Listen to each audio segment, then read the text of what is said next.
We feel like we as Wazungu, as the white folks, as the foreigners, are not called to change Kenya. Did y'all get that? The So we are. Mzungu, singular, Wazungu, plural, so we are the Wazungu here. Mostly because actually we have no concept how things are going to be sort of received culturally, how things are going to be most successfully enacted culturally, but we can come along and partner with Kenyans who have much better ideas and much better ways of implementing a lot of the plans and benefits that we think God's calling us to bring to the community here. So the idea was to invest in those kids, then turn them loose in Kenya. And, they started going to a local school in Mai Mahiu. So just as geography, you guys saw Mai Mahiu when you went to Mungari a little bit. It was down on that side. And then Longanot is down about 2 kilometers that direction. And so those are sort of the 2 towns that we operate between. And then there's all the IDP camps and little places in between. But that's kind of our geographical catchment area. And so they were going to, all of our NV kids were going to a school in Mai Mahiu. And as is common in Kenya, corporal punishment is a very frequent way of disciplining children and keeping order. And despite the fact that it was actually banned back in 2001 in Kenya, it still occurs very frequently.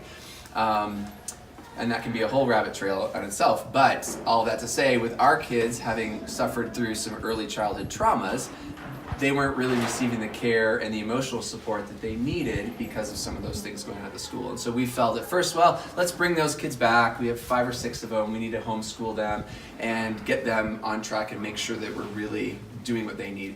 And as we started thinking about it more, it became, well, if it's really not a school that's good enough for these 5 or 6 kids, is it good enough for any of our kids? And that's when the idea began, maybe we should create our own school so that the NV kids get the education that we really feel is going to provide the quality and the excellence that we want them to have in order to be those world changers when they leave Mary's Village.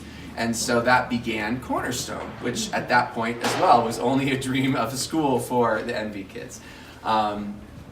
But what happened there, so we opened NV in what is now LEAP. So that building has gone through multiple manifestations from a farm to a dairy barn to a elementary school, then to a teen house, and then to like a game room, which is still partially there, and now back to a school again. So it's been multi-purposed many times, but that's where Cornerstone was going to be.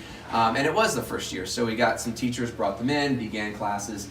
And so after 1 year of us having our own school on the grounds, what happened was that Evelyn, who you may have seen because she's at NV now, who's now our Form 3 student, so junior in high school, so she ended up testing at the end of the year. They have tests here just like we do in America. And so she ended up testing as the top student out of around 760 kids in the district. And then all of our classes had aggregately their top score across the district for all the classes. And so we were really excited that we'd been able to impact these kids that way. And we were like, wow, this is really a successful outcome and everything's so fantastic. But if you've come over here with the idea of wanting to change some of this community, you then start to realize the sobering part that comes next, which is how did we take some orphans, many of whom had not been attending school very regularly at all, and within 1 year launch them to the top of their peer group from an academic standpoint. And that starts to become very sobering and disappointing. And so we began looking into the schooling system in our community. And so back in the early 2000s, the government of Kenya decided schools should be free for everybody. But as many things happen here, there's a lot of action before thought sometimes. And so it sounds good, but the problem is they didn't have any increased funding to provide to the public schools. And so you got an inundation of kids that came in, and immediately what happened is your teacher to student ratio just got completely destroyed. And so currently, or I should say as of about 4 years ago, across Kenya, the average teacher to student ratio is 1 teacher to around 60 kids. In our communities of Longanot and Mai Mahiu, it's more in the 1 to 85 range. So it's a very difficult task of any adult to teach anything in that kind of a crowded classroom. And then you compound it with things like most schools have no electricity, no running water, dirt floors, leaky roofs. It's very hot because it's a lot of mabati, the steel roofing, the steel siding.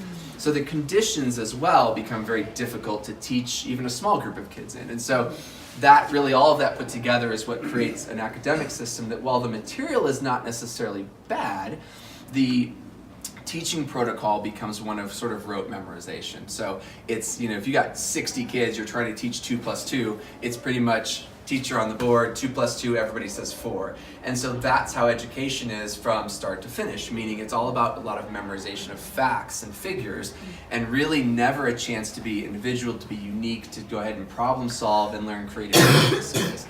And so what we end up with is, up the hill in Kajabi Hospital, is we have a doctor friends of ours who come over to try to train the residents. And it's a challenge for them because most of those residents will know the facts and the numbers, but as soon as you twist that medical situation slightly, then they're not as adept then at figuring out where to go from there. So we really felt like the problem solving and creative thinking issues needed to be incorporated into creating these leaders that we wanted. So as we looked into all that, we thought, wow, is God calling us to then reach out to yet a larger group of kids with the same concept? How can we invest in a highly quality way rather than a quantity way to create a small core group of kids who can then go influence their country?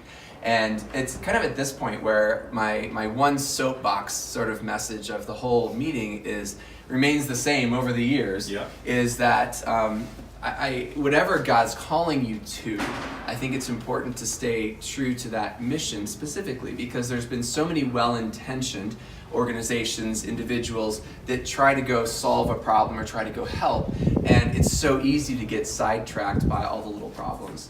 And so at Naomi's Village and at Cornerstone, what our mission is to invest in a quality way to a small group of kids, because if you look at the first offensive question that some people think as they step into here, if you've spent much time in a developing country, is why did we spend so much money on this school? We could have built 20 schools of standard for what we've spent to buy the land and purchase here.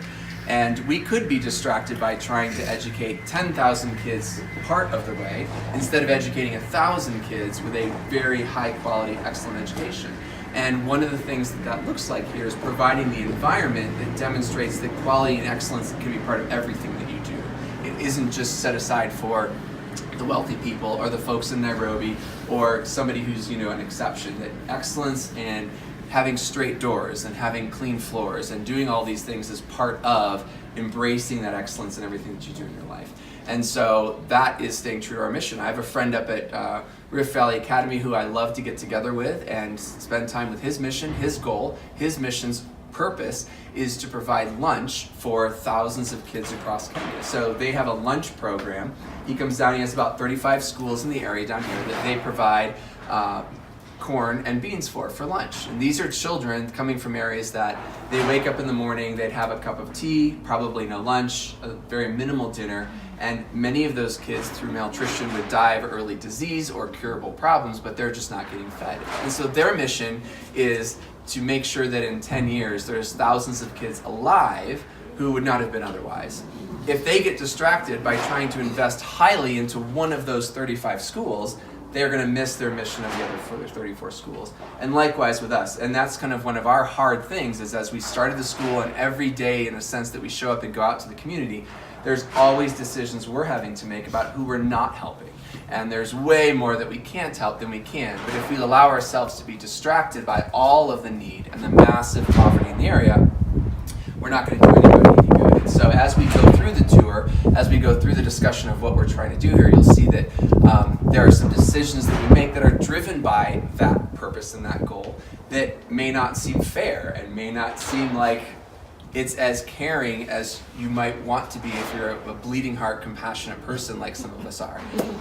And so fortunately here we run the gamut from folks helping out that are much more clinical and less bleeding heart to folks that are so bleeding heart that they wouldn't want to do half of what we're doing, but they're still helping out. So we all work together to kind of come to this happy meeting, but staying on purpose is really important to what we want to do here. And it's why some of the things go slowly. For example, by now, in fact, I think maybe when I gave the first tour, if you guys were on it 3 years ago, we talked about the high school would probably have been built by now. The plan when we originally built this building was to have our high school building behind here, probably I think last spring actually. But as we got the building built and as we got the school going, we realized that we really were getting distracted by a lot of the time, energies needed to be spent on construction projects, and really didn't have what we felt was a quality functioning system for the kids to receive that education that we wanted. And so we put that project on hold until we can shore up what we have, make sure we're doing a good job, but that creates problems for our high school kids, right? But we have to make sure we're achieving that first mission of really getting to that point. Yeah. So what happens to the community kids when they pass 8th grade? So, so we had one this year. So John Mashari is our community kid who finished his 8th grade class, and he basically, at this point, I believe, has finally settled as of last week on going back to Longanot for his high school experience. So what we currently are doing with, I think we have, if I add them all up now, I think there's 11 NV kids from freshman to junior year. We're kind of toying around with a program called ACE, which is this sort of self-paced study program that currently allows the NV kids to stay there, get their work done with a few tutors, and not having a building and a process. That may not be where we end up in a year or two once we have more community kids. It's working for us right now. For his particular situation, we sat down and his mom was talking with us, the social workers and the principal, to try to figure out what's the best choice for John. And at the end of the day, they went back and forth a bunch of times, which is why I'm sort of waffling. But as of last week, my understanding was he had decided to go back to his peer group in Longanot. It could change. And attend. It could change. Yeah. It could change. So that's sort of a open-ended question. I think it's a process in development. Because our dream, really, ideally for high school kids, is the way that schooling works here in Kenya is, if you just imagine an American perspective of where you are at certain grades. In America, your senior year is your big year to then take your tests and decide where you're going with your life. Really, here in Kenya, that's 8th grade. So 8th grade is when you take your big test, and at that point, it's only about half of the kids that go on to a high school education. The other half are done with schooling at that point in time, if they've even made it that far. And that grade then gets them into a boarding school. So it literally is like college in America. Like, there's almost no non-boarding high schools in Kenya. So at the age of 13, you're out of the house in a boarding situation with 40 other kids your age, and you're being taught somewhere that might be 4 hours away from your home. So it kind of accelerates that process a little bit, which can have some positives and has certainly some negatives. We here are hoping to never really be a boarding school, because we feel that it's important for our kids to remain connected to their community, to return home, to just experience what it's like and to understand and to live what their community is. Because when they're done here, we want them to go back to their community. We don't want to have created a bunch of kids who have sort of achieved that level of academic excellence such that they then feel that they're better than their peers and don't want to help. And so we want to continue to keep that connection in place so that they can go back in. And so all of that's come back to our high school idea. The plan eventually will be to have, you're going to have those kids in 8th grade who would have scored well enough that they would go to any high school in the country. And you're going to have those kids who will score poorly enough that they would not be going on to high school.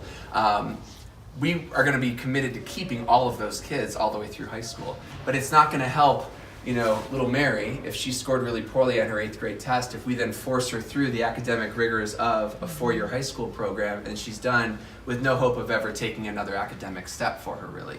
What's going to help Mary in that situation is if we have a separate track that we would consider more like a vocational track. So she goes through a high school program that is both focuses on animal husbandry, small business management, budgeting money, more of a practical life skills kind of course. And then you'll have the kids that did do really well that might go on to university and may become future, higher organizational people. But really what we want to do is create kids that are going to infiltrate all levels of society. And those are the kids that really actually excite me. I think when you're in a project, you get excited about different areas. The kids that excite me are the kids that are going to go back into Longanot, where they grew up, and they're going to, maybe enter there with some rabbit husbandry skills. We can microfinance their, graduation project with buying a half an acre of land they are going to be able to lead a group of 9, 10, 12 business owners in Longanot. You're going to be the local businessmen. Exactly, Of the future. yeah. And so hopefully they can then gather those people around where grassroots movements begin, and they can be the source of change here locally from underneath everything. Yeah. Besides the NV kids, how do you pick who's going to be a student? Yeah. So perfect. Thank you for That's bringing me fun. back Yeah. into right where we should be. Sorry. So yeah, no, it's perfect.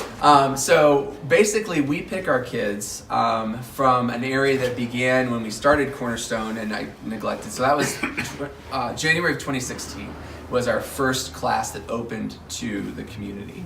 And so what we do is we essentially, it's a process that repeated itself fairly similarly over the years. We want to find the kids who are not attending school on a regular basis, the families who are in need of assistance. And so every year we gather names from the communities, depending on which ones we're entering, from elders in the community, from the chiefs in the community, pastors that are locally serving that we know, as well as once we got started, some of the families that we've partnered with who will refer neighbors to us. So that's how we get our pool of names. So year one, we had 150 names, and we had about 50 spots that we were going to fill at that point. And so, give or take.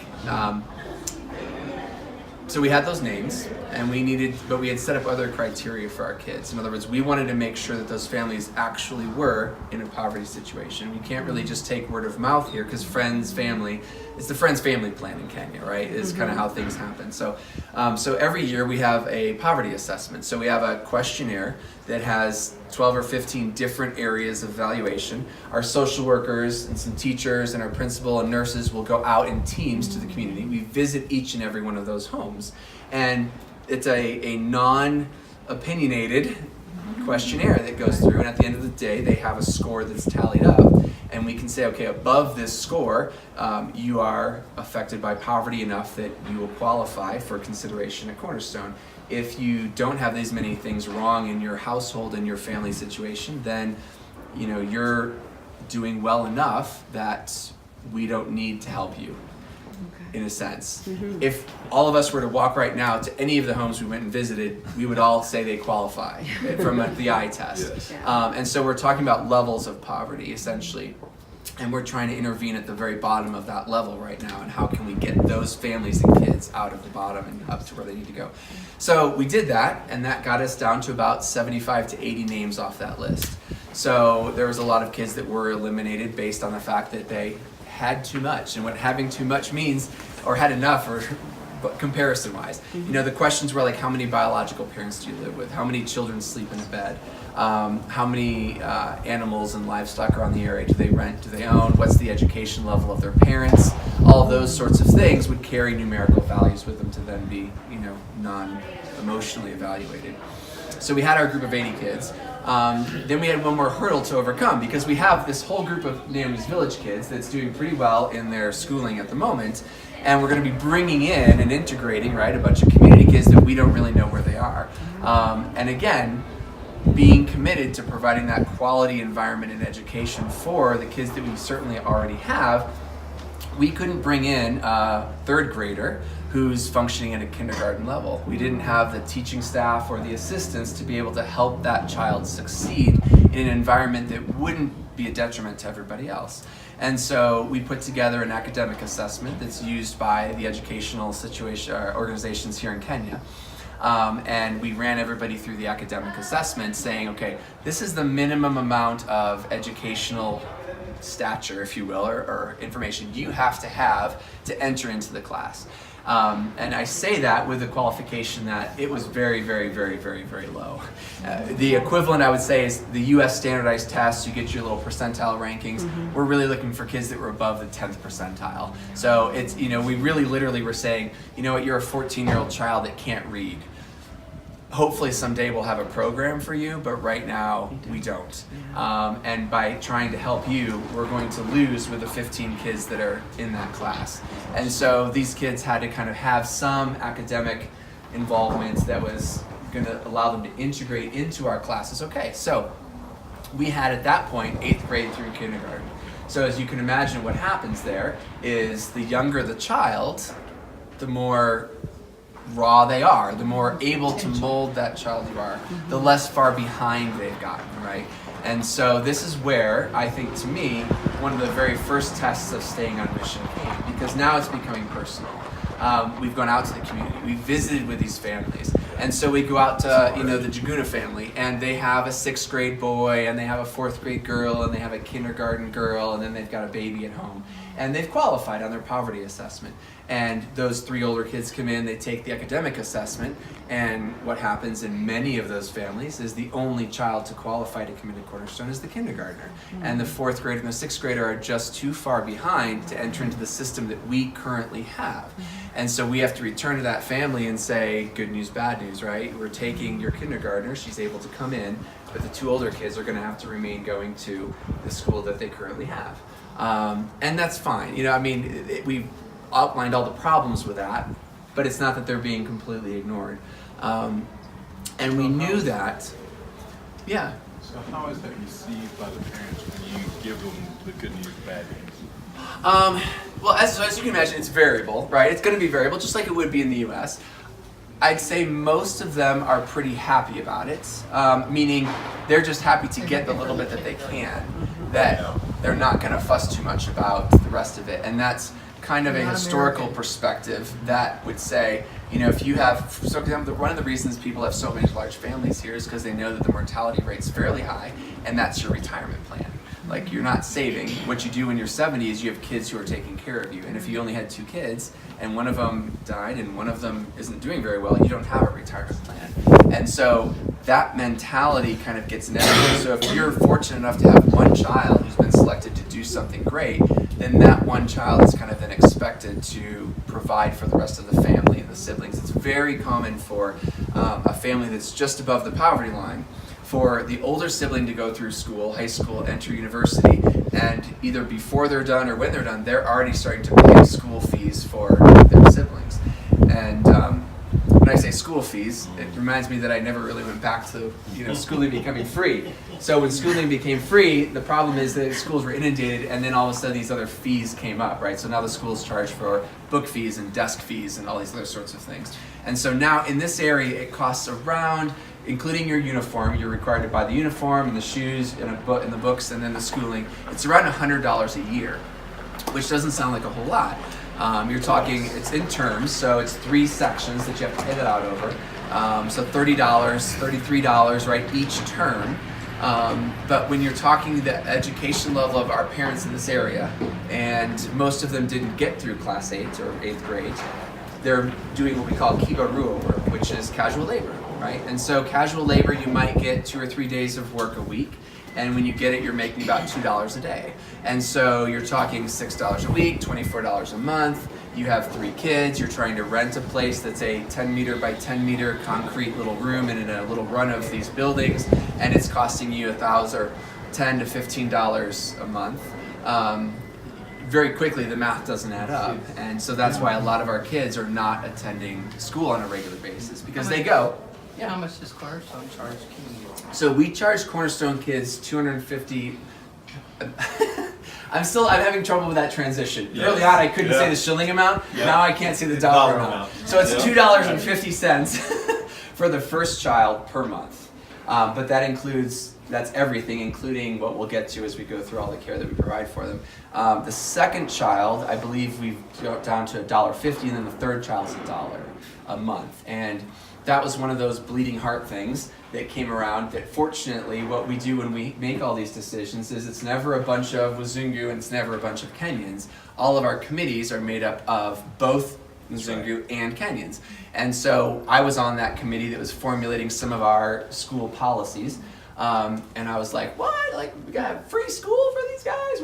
Like, there's so much money coming from the US. Why would we take the little bit that these folks have, even as tiny as we're asking? And it was met with very significant opposition. And as we went out to other community projects talking about educating students, it's just the small example of the entire community development concept, which I've come to embrace and love, which is that if you don't create a form of ownership, it's not, something is not valued.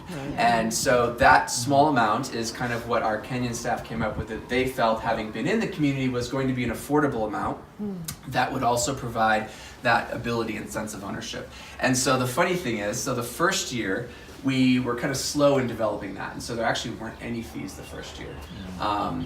And the second year we rolled out the fees, and as you can imagine, after having 1 year free, rolling out the fees wasn't received exceptionally well.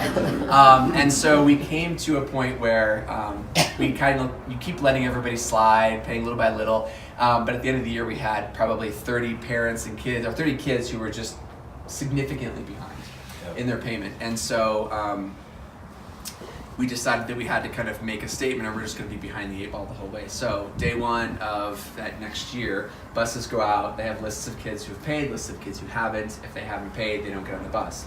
And I was devastated by that. I was very early on in still my time here, where I was still more of the bleeding heart ignorant person than I was the hopefully more wise and educated person that I've become. And I showed up, and I was outraged that we'd turn these kids away. So, but by 10 o'clock that morning, like 90% of those fees had been paid. Like parents are walking in, paying fees. So you very quickly learn it's just a matter of, like anywhere, folks are going to take advantage of a system, and if you have the rules in place, they're capable of doing these things. And creating the ownership and buy-in, and it has been very, very positive. And I can say this last year, we had nobody that was left behind, as far as I'm aware. There was nobody who kept home because we just kind of laid the ground rules. So that's what our families pay. As we'll get into maybe later at Ubuntu, it is around $233, I think, to actually have a child functioning here at Cornerstone. So that's where our sponsorship model comes in to make up, obviously. That's the real cost. And so we can talk about all those things as we go through. Yeah. $233 a month? $233 a month, right. Yeah, is the sponsorship. And so, and that can be a whole nother 2-hour discussion about where does that money go. And hopefully as we get through all of this, you guys will start to see where a lot of that goes and why we do that. And Angie and I come from a background that's very strongly rooted in Compassion International.